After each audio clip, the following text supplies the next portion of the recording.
Welcome to Who Am I to Review. What made The Family Man's first season unlike any other show on major streaming platform was its refusal to take itself too seriously.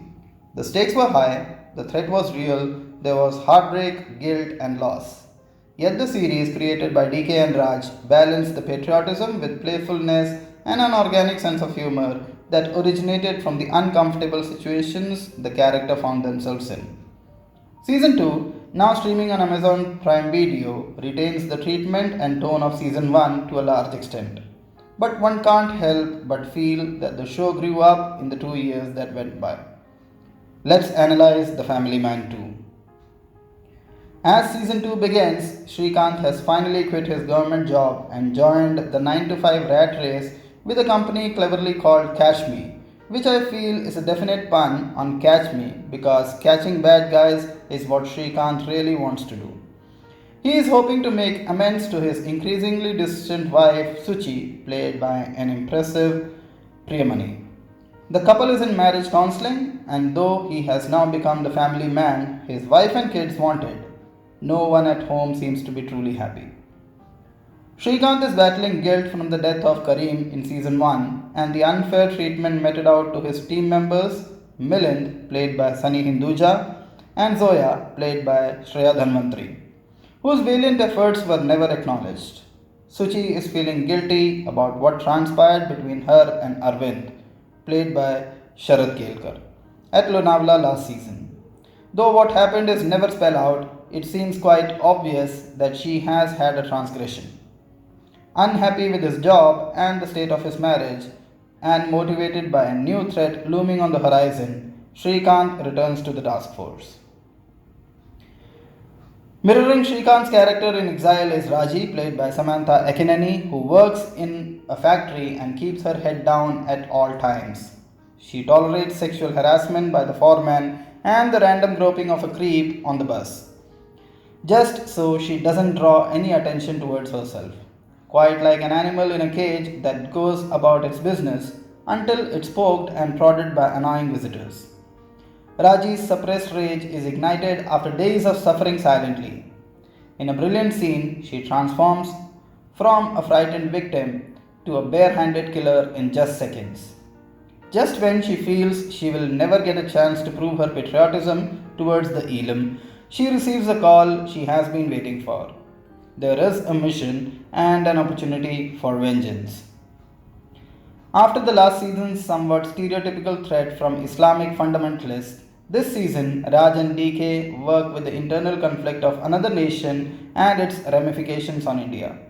Problems begin when a sleeper cell of Tamil rebels is activated to join hands with the Pakistani ISI to orchestrate an attack on the Indian and Sri Lankan prime ministers.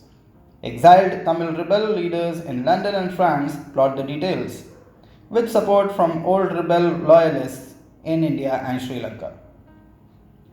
Contrary to the concerns and protests that were trending on social media before the launch of season 2, the makers showed tremendous empathy towards the Tamil rebels and their movement on the show. The atrocities faced by the minority Tamil community at the hands of successive Sri Lankan governments and the Sri Lankan army are mentioned multiple times as characters share their horrific pasts. Though they never justify the violence, the backstories serve to give us an understanding of what drove people to pick up arms and join the struggle for a separate Tamil Elam. That said, Raj and DK, along with Supan Verma, have managed to create a gripping sequel, one that's fast paced and humorous. The credit of keeping the viewers hooked to the screen majorly goes to Manoj Bajpayee, who is perfect as Srikanth. When he is on the screen, which is very often, you can't take your eyes off him. Equally good is Sharib Hashmi, playing JK, the trusted friend and colleague. In fact, one of the high points of the season is JK and Srikanth's bromance, which is very well deserves a spin off. JK is the perfect Dr. Watson to Srikanth's Sherlock Holmes.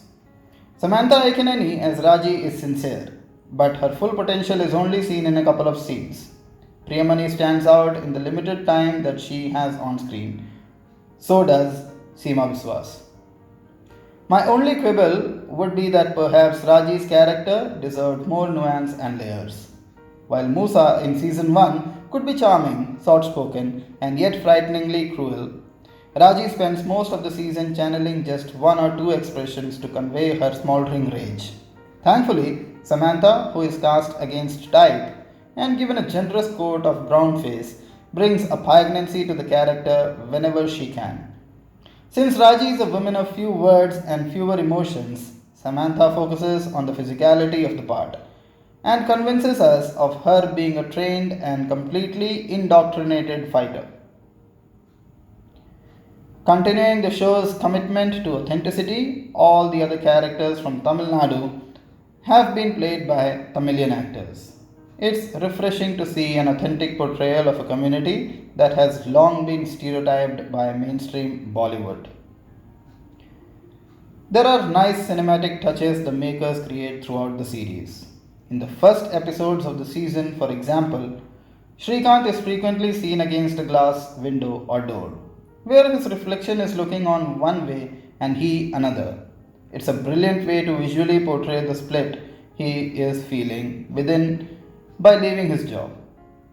A special mention to the cinematographer Cameron Bryson, whose camera work takes us quite literally into the path of flying bullets, with editor Sumit Cotton, who does a fabulous job by stitching together so many parallel narratives and creating a balanced and entertaining episodes.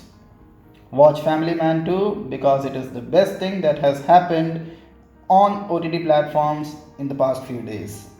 That's the end of the video, guys. Please do subscribe to our channel and press the bell icon for further notifications. Thank you, God bless you, and goodbye.